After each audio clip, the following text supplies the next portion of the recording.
You made your decision, and I made mine, I said, instantly realizing this was some sort of intervention. My daughter, Kristen, seemed to have been elected as the spokesperson for the group.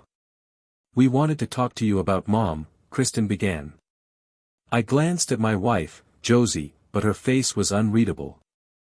I braced myself, hoping this conversation was not going where I thought it was. What about your mom? I asked, my voice tight. She told us about Luke, Kristen said cautiously. And about your, issues. I stared at Josie, utterly floored. You told them? I asked, disbelief dripping from my words. You actually told them that? Yes, Kristen replied, clearly uncomfortable. And about, your problems. I sat there, stunned that Josie had shared such private matters with anyone, let alone our children and grandchildren. My problems, huh? Let me tell you something, this entire situation is none of your business. Mom's happiness is our business, Kristen shot back. Her happiness? So mine does not matter, right? I am just supposed to give up everything I care about. Kristen sighed, visibly frustrated. Mom has needs, Dad. If you had needs she could not meet, do you think she would stop you? For the first time since the conversation started, Josie seemed uncomfortable. Her gaze fell to the dining table as she muttered, Kristen, that is enough. Everyone turned to look at her, then at me. And that is when I laughed, unable to hold back. Oh, Kristen, I said, shaking my head. You just made the biggest mistake of your life. I leaned forward, meeting my daughter's shocked gaze. Would you like to hear an interesting story? Josie jumped up, her voice sharp. Ray, do not you dare. I ignored her, grinning at the chaos. It is your mess, Josie. You clean it up. Now, Kristen, let us start at the beginning. When you were born, your mother checked out of our relationship. For 3 years, she could not meet my needs, at all. She even wrote me a letter about it. I reached into my pocket and pulled out the old letter I had kept for years. I have kept this for a reason. Let us see what your mother wrote, shall we? I unfolded the paper with a dramatic flourish and began to read aloud. Ray, I know you have needs that I cannot fulfill right now. It would be easy for you to find someone else who could, but the pain you would cause me would be unbearable. Our marriage would not survive. I am begging you, please do not seek anything outside of our marriage. I need you to wait until this depression passes. I do not know how long it will take, but I need your patience. Please, stay faithful, as I have been faithful to you. I let the words hang in the air for a moment, relishing the impact. For almost 3 years, I put my needs aside for her. After that, we made love once, and the result was Leo. Then it took another 4 years before things even started to resemble normal. I turned to Kristen, my voice steady. So, for 7 years, I stayed faithful. I did not look outside our marriage. Tell me, Kristen, was I a devoted husband or a deadbeat? Josie's face was bright red, a mixture of anger and embarrassment. I knew quoting her own words would make her furious, but I could not help myself. Kristen looked rattled but tried to compose herself. That was a long time ago, Dad, she said, her voice shaking. You may never recover, and Mom may never get to experience real happiness again. I laughed bitterly. Oh, Kristen, you are in for a surprise. Do you think you are exempt?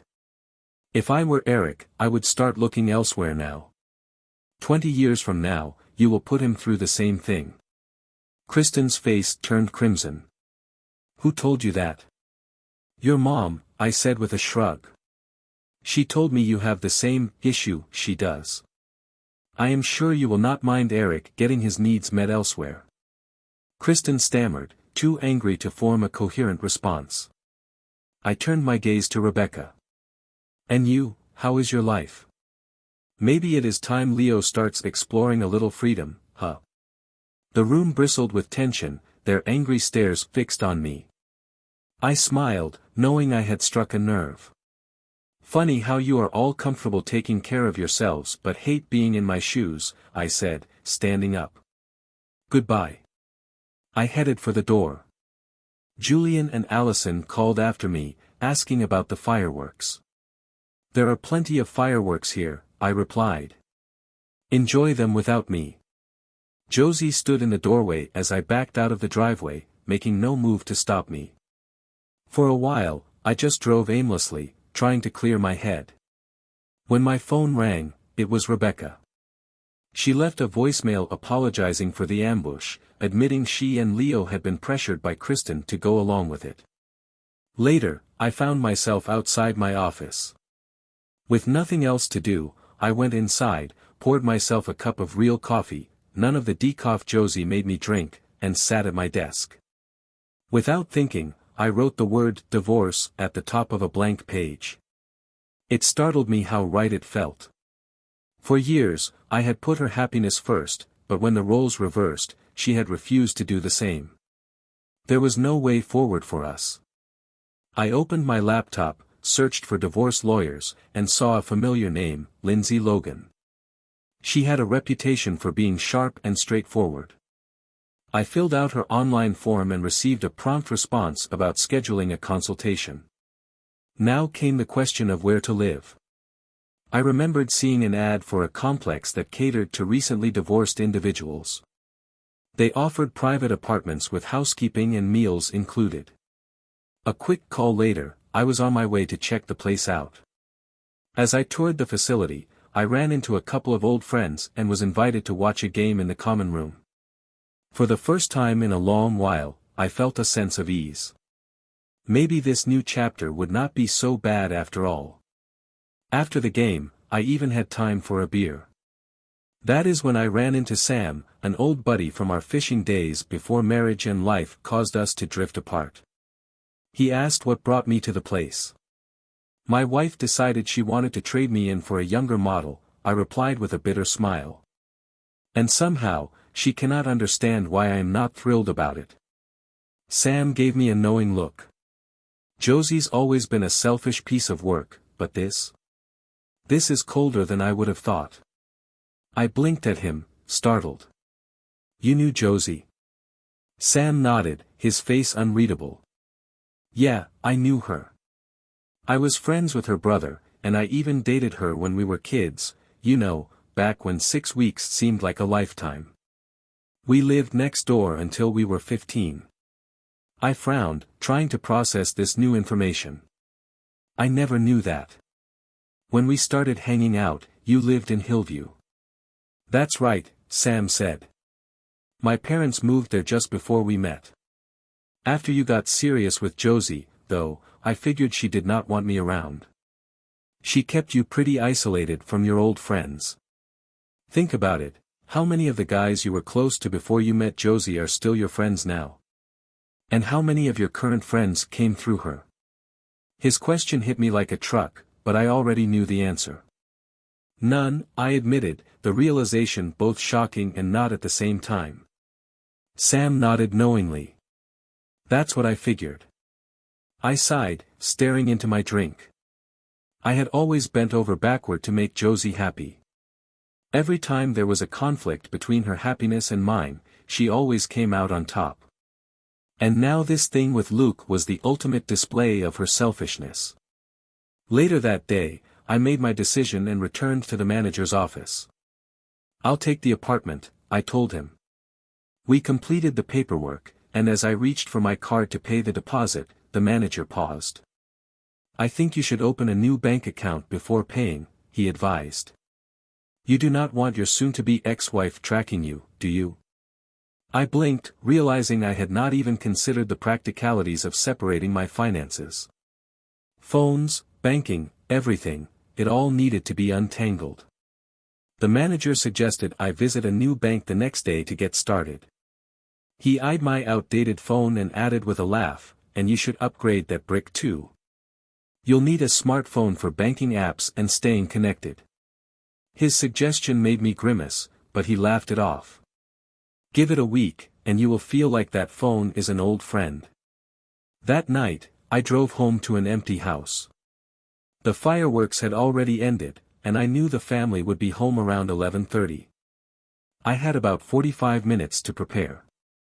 Sitting at my desk, I gathered all the financial documents my attorney had requested.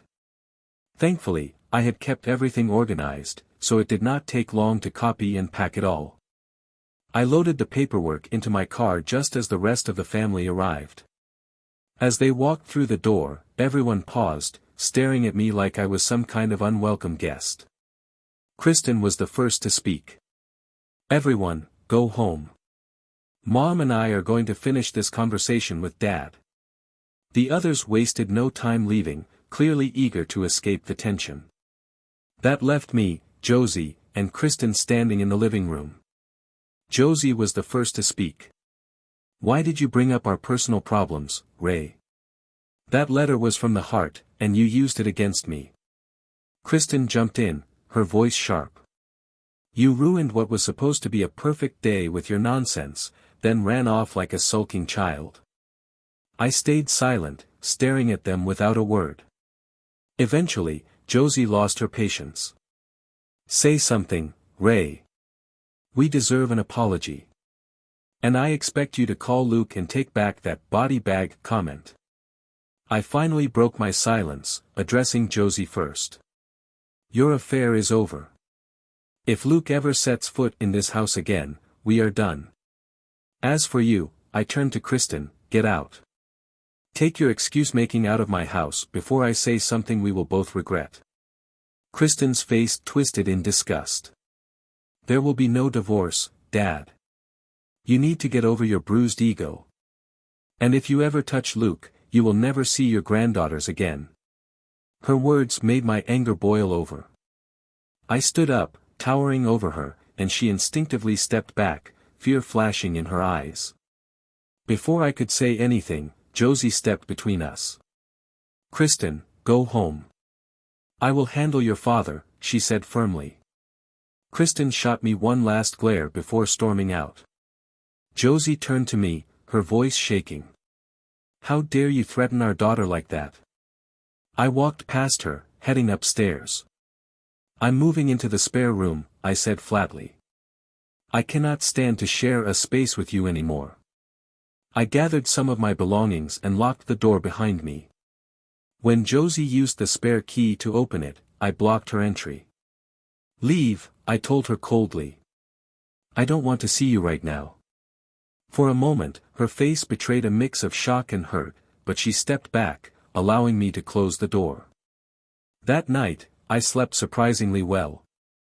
"You said it," I replied with a slight grin, as Lindsay clearly did not remember me from charity events where she must have been dressed much more casually. After that, the meeting turned completely professional. I explained the situation, handed her all the financial information, and outlined the proposal. Josie would keep the house, half of our savings, and receive $500 per month in spousal support for 2 years. I would retain my pension, and Josie would need to keep working.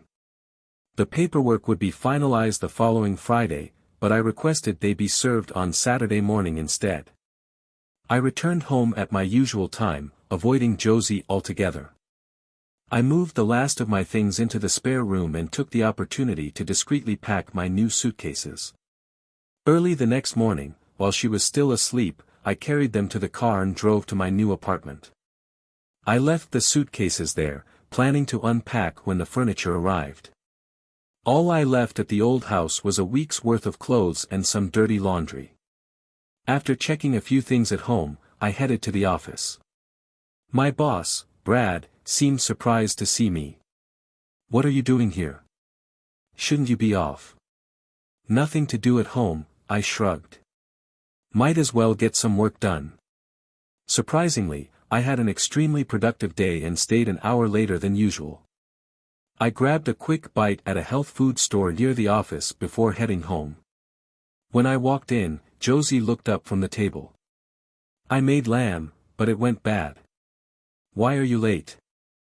I just stared at her and said, "Never mind," before heading straight to the spare room and locking the door. Moments later, she knocked. "We need to talk." We can't keep living like this. I opened the door slightly, my face calm but resolute.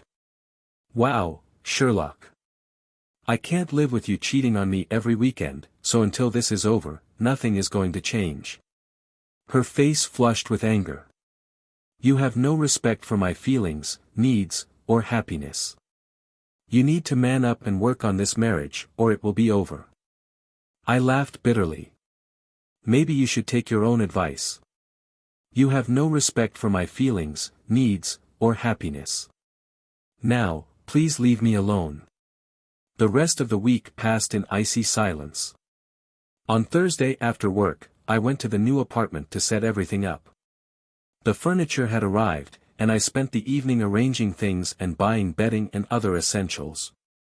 On Friday, I returned to the old house, gathered all my dirty laundry, and dropped it off at the new place.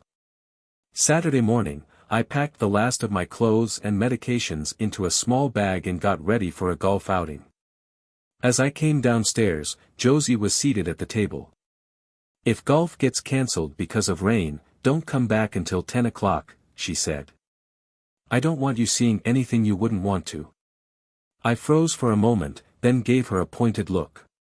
So, you don't care about my feelings at all, huh? You're just continuing this thing with Luke. She gave me a sad, almost pitying smile. You're still the most important thing to me, Ray. But you can't give me what I need, and I need someone who can help. I stood up, grabbing my bag. All right, you've made your choice. And now, I've made mine. As I headed for the door, she called after me, no kiss? I turned, laughing coldly.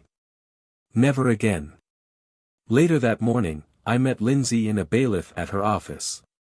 We drove to my old house in a borrowed car and parked a few houses away. By 8:45, Luke pulled into the driveway. 15 minutes later, the bailiff knocked on the door. Josie answered after a few moments, dressed in a way that made it obvious they had wasted no time.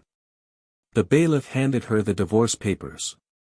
At first, she refused to take them, but after a brief exchange, she relented.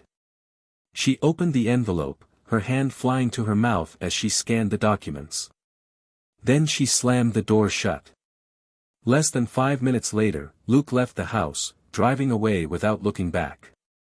Not long after, my phone rang. It was Kristen, her voice dripping with fury. What is this, Dad? Divorcing Mom? For what, being nice to her? I let her rant until she fell silent. After a pause, I asked calmly, are you done? Her response was another stream of curses, but eventually, she hung up. By then, Lindsay and I had wrapped up the final paperwork. I signed over limited power of attorney to her in case I needed representation in court. As I left her office, I noticed Leo standing by his car. We've all been looking for you, he said. I'm here to drive you back home and sort this nonsense out. Ignoring him, I headed for my own car. When I reached for the door, he blocked it with his hand. Get in my car. Now. I stood firm, glaring at him. Move your hand, or... Before I could finish, Lindsay appeared behind Leo, placing a firm hand on his shoulder. My client wants to leave, she said icily. If you continue to block his car, I'll make sure you spend 30 days in the county jail for false imprisonment. Trust me, you don't want that.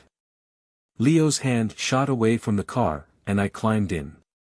As I shut the door, he muttered, this isn't over, Dad. You're not divorcing Mom. I drove off, making sure to park my car at the apartment out of sight from the main road.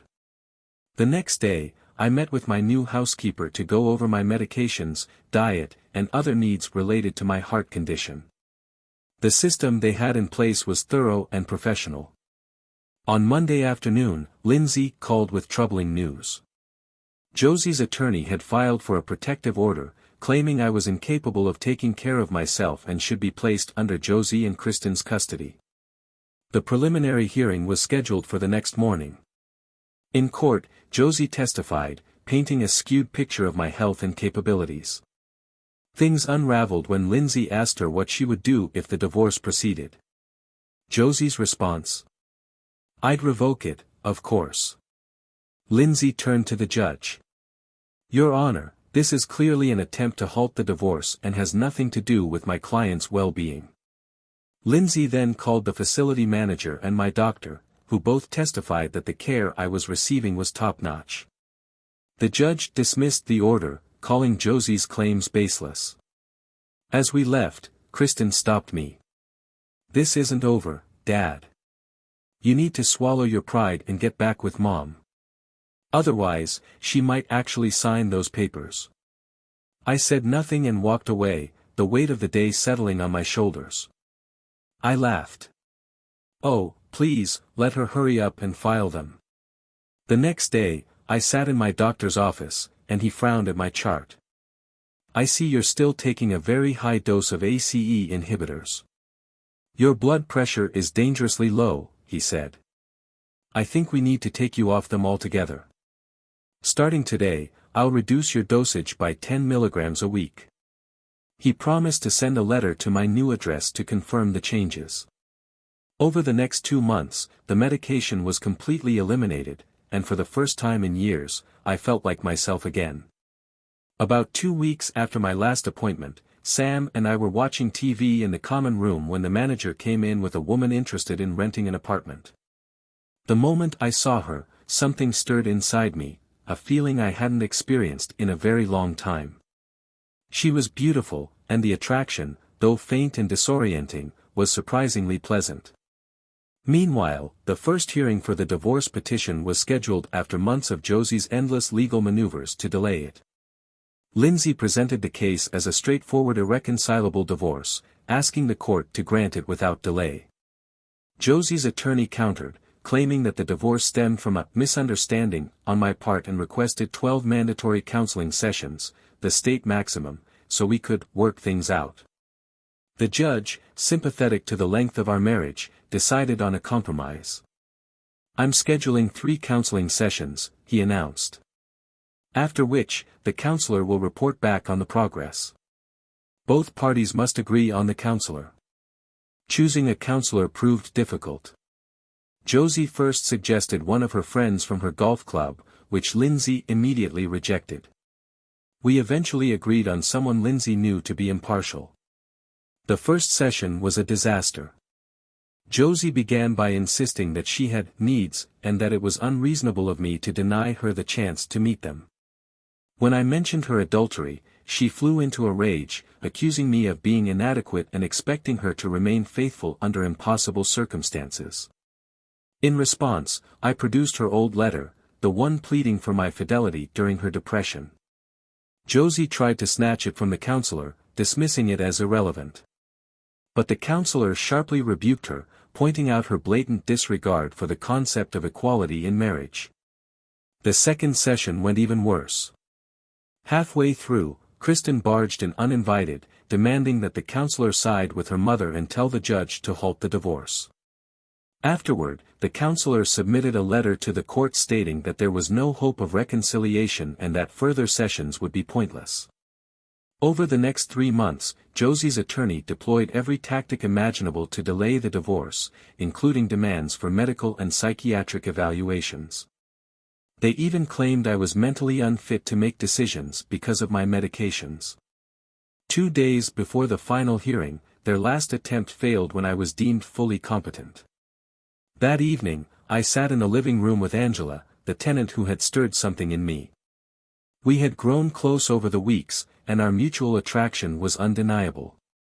As we talked, I learned more about her, and for the first time, I felt a flicker of excitement for what might lie ahead. Our conversation was interrupted by 2 police officers and an elegantly dressed man who introduced himself as a legal representative. "Are you Mr. Davis?" he asked. When I confirmed, he handed me an envelope. "Your children have been granted temporary power of attorney," he explained. "You're being placed in protective custody until a full hearing."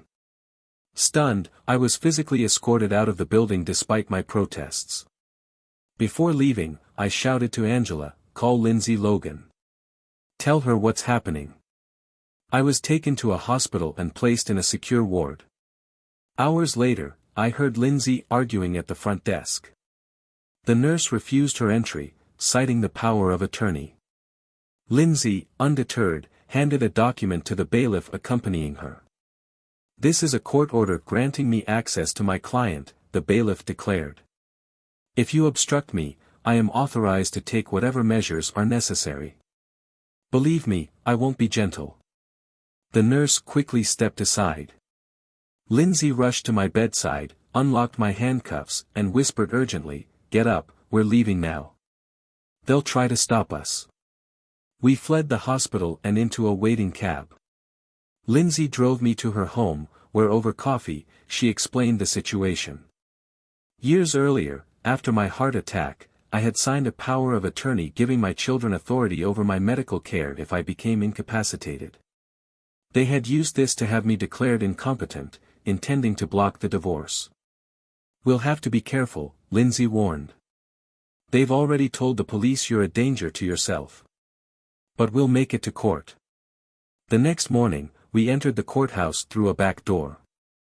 When the hearing began, Kristen's attorney objected to Lindsay representing me, claiming she had been removed under the power of attorney. Lindsay stood up. "Your Honor, I request you ask my client directly." I rose from my seat. The judge glanced at me and said, "You're clearly not infirm. Why was this case even brought?" Lindsay replied, "Your Honor, my client is divorcing his wife. This is a blatant attempt to stop the proceedings." The judge frowned, flipping through the paperwork. "Why is there no mention of divorce in these documents? This is a clear abuse of power." Case dismissed. Turning to Lindsay, he asked, "When is the divorce hearing?" "In an hour," she replied. He turned to Kristen's attorney. "If you interfere further, your clients will spend 21 days in district court." The divorce was finalized smoothly, and 3 months later, I was officially single. That night, we celebrated in the common room. Angela and I danced, and before long, our mutual attraction culminated in something more. It was the first time in years I felt truly alive. While we aren't chasing passion like teenagers, sharing those moments once a week is more than enough for us both. For a man with a heart condition, it feels like a fresh start. What do you think about this story? Write in comments. If you don't follow our channel Cheating Room, you will probably never hear from us again. If you are subscribed, congratulations, you will not miss any exciting story. Thank you for listening to this shocking story with us. See you again.